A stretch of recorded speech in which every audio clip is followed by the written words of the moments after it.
Noong bata tayo, akala natin walang katapusan ang ganda ng kalikasan.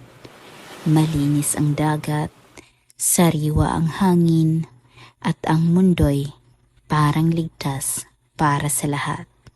Pero habang tumatagal, may isang tahimik na banta na unti-unting sumisira rito. Isang bagay na halos hindi natin nakikita, pero araw-araw nating nakakasama. Ito ang microplastics, napakaliit na piraso ng plastic na mas maliit pa sa 5 milimetro, maliliit na piraso na nanggaling sa itinapon mo. Bote, supot, straw, synthetic na damit at iba pang basura. Maliliit sila, pero napakalaking problema. Pamilyar ba? Hindi. Hindi tayo pamilyar dito dahil hindi natin ito nakikita. Walang kulay na agad mapapansin, walang amoy na magbibigay babala. Sa Pilipinas, lalong lumalala ang problemang ito dahil sa pagtaas ng paggamit ng mga single-use plastics o SUPs. Ayon sa Global Alliance for Incinerator Alternatives or GAIA, noong 2019, mahigit 163 milyong plastic sachet, shopping bags, at 45 million thin film bags ang ginagamit ng mga Pilipino araw-araw. Bawat araw, milyon-milyong plastic ang ginagamit sa loob lamang ng ilang minuto, ngunit maaaring manatili sa kalikasan sa daan-daang taon. Ayon naman sa World Wildlife Fund Philippines or WWF Philippines, tinatayang 1.7 million metric tons ng plastic waste ang nalilikha ng bansa bawat taon. Humigit kumulang 33% nito ay napupunta sa mga landfills at dam sites, habang ang 35% naman ay basta na lamang itinatapon sa lupa o sinusunog na naglalabas ng mapanganib na usok. At ang mas nakakabahala, malaking bahagi ng mga plastik na ito ang napupunta sa ating ilog, estero, at sa karagatan,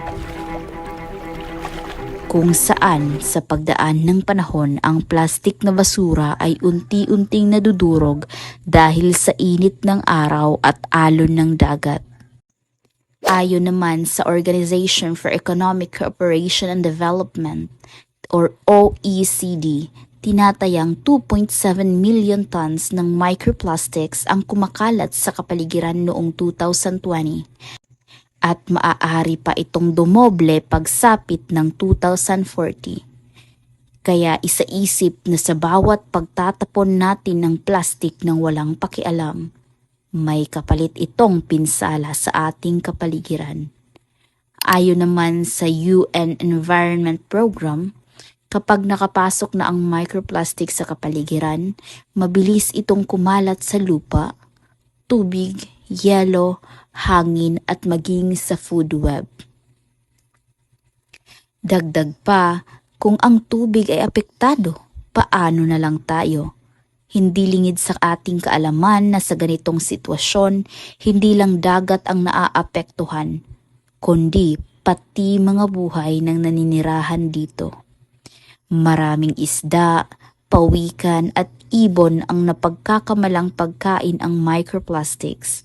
Kapag nalunok nila ito, maaaring magdulot ng pagbara sa kanilang tiyan, kakulangan sa nutrisyon at maging sanhi ng kanilang pagkamatay. Ang plastik na minsang itinatapon lang natin, maaaring dahilan na ngayon ng pagkawala ng buhay ng karagatan. At ang mas nakakatakot, hindi lang kalikasan ang naaapektuhan. Ayon sa artikulo na nagmula sa Stanford Medicine, nakakita na ang mga siyentipiko ng microplastics sa inuming tubig, seafood, asin at maging sa katawan ng tao. At dagdag pa, ayon sa isang pag-aaral noong 2019, maaaring makakonsumo ang ilang mga tao ng humigit kumulang 39,000 hanggang 52,000 microplastic particles kada taon.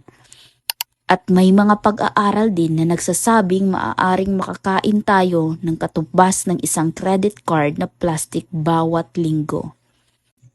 Ayon pa rin sa Stanford Medicine, inuugnay ng ilang pag-aaral ang exposure sa microplastic sa posibleng panganib tulad ng kanser, sakit sa puso at reproductive problems.